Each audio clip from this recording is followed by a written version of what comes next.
ပဲပျော်ရွှင်စရာပန်းခေလမ်းမှာဘဝတင်မှာမေးပြောပါစေငါလိုလူအသုံးမှမဝင်နာမေးတွေ့ငါဟာအမုန်းဆုံးရဲ့သူလား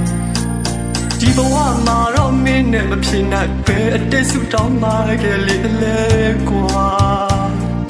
မျောလင့်ထားတဲ့စိတ်ကူးတချို့ဟာလမ်းခရီးတစ်ဝက်မှာအိမ်မက်လို့ဖြစ်လာဖြစ်လွယ်ပြက်လွယ်တဲ့လူဘဝမရှိတော့မှလူကတိတစ္ဆာအမှန်ကိုအမှားထဲအမှားကိုအမှန်မြေလားအကျိုးလို့ညောင်ရည်လောင်းတယ်လို့အလိုရှိမှချစ်အောင်ဆောင်ပြလာမာယာများတဲ့လူလောကမှာအချစ်မှလည်းအတူအယောင်တွေပေါ်လာ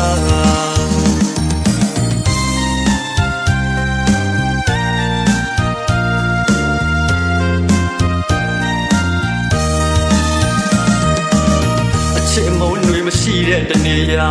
ရှိလေအပြေးလန်းလာမှာအချစ်ရှိရဲ့မုန်းတွေရှိမဲ့အချစ်မုန်းတွေကပူလောင်လို့နဲ့အချစ်မုန်းမရှိမှ